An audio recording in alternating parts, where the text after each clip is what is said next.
College is on its last legs, and I'm loving every minute of it. I swear to God, this is hilarious. Brace yourselves. It looks like the great college exodus may have finally begun.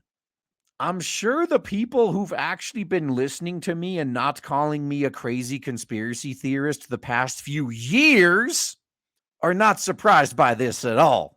For a long time, college has been the dominant socioeconomic engine for a significant chunk of the US population. And I've been warning people that this was coming for years. And for a long time, we've been mired in the poisonous leftist politics that have slowly chipped away at the great foundations underpinning our country. Coincidence? Think about it. Where does most of this indoctrination come from? Oh, right, academia. And then they wonder why academia is not taken seriously anymore. In any event, there are signs that the hegemony may possibly be starting to crack. Signs have been there for a while.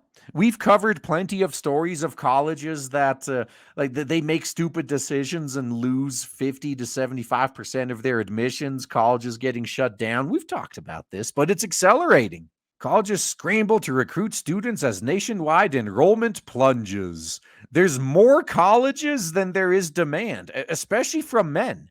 So here's the funny situation that these colleges find themselves in. If they started offering like more scholarship programs and more opportunities to men, they might actually get higher enrollment. But as it stands, men get mistreated so bad on college campuses these days that they're just not going anymore. Like, why would I pay money and waste 4 years of my life going to this institution only to be told that my toxic masculinity is the problem, like the cause of all the world's problems, and I need to be kept a close eye on because I'm clearly a struggle snuggler, and 1 pound me too and my entire career is done? Why would I put up with that? Like, why would I lose my time and money on this system that clearly hates me? So men are the minority in college now. More women go to college than men. It's like a 3-2 margin, like 60 to 40%. And still, women get all these women's only scholarships and grants and all this special treatments to get more women into college, even though they're already the majority. Men get nothing. Men are the minority in college, and they get nothing. So if these colleges were serious about boosting enrollment, they'd start treating men fairly, but we know that's not an option for them, which makes their demise all the funnier because it's self-inflicted. Colleges across America are facing a daunting challenge. Their student headcount has shrunk more than 5% since current year -3, according to a national estimate, as debate over the value of higher indoctrination intensified during the pandemic and economic tumult. That's an enrollment loss of nearly 1 million students. Some drifted out of college while others never started.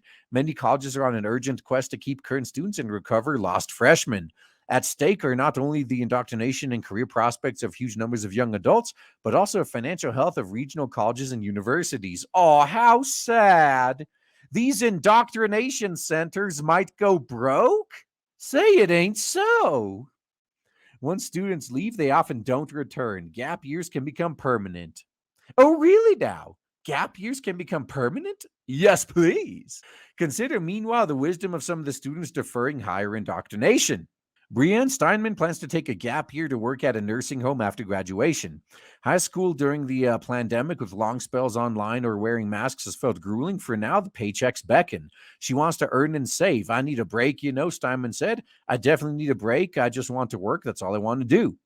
It felt really risky. Amelia Dawes, now 19, said of enrolling in college. I was never really sure.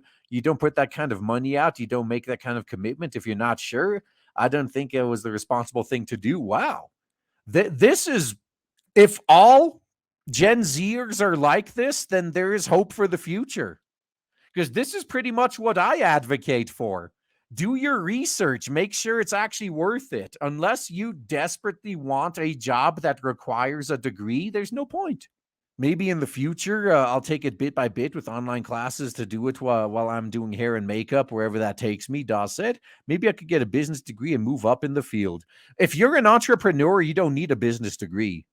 Degrees are mostly so you can get promoted within traditional jobs or you could get raises within traditional jobs.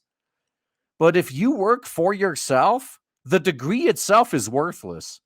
If you want the knowledge that that class would impart upon you, that's a different story.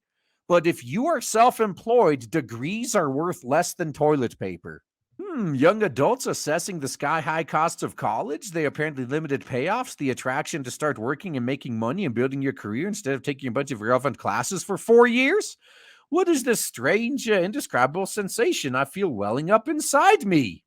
Go for it, kids. Make your lives extraordinary. Reject the college fallacy. You can do it. Yes, hope is coming back. Find yourself before you go to college. That's what you need to do. Don't waste 6 figures and 4 years of your life figuring out what you want to do. That's the biggest mistake most college students make. Find out what you want to do first, then find out if that thing requires a degree, and then act accordingly. The world would be so much better if more people did that.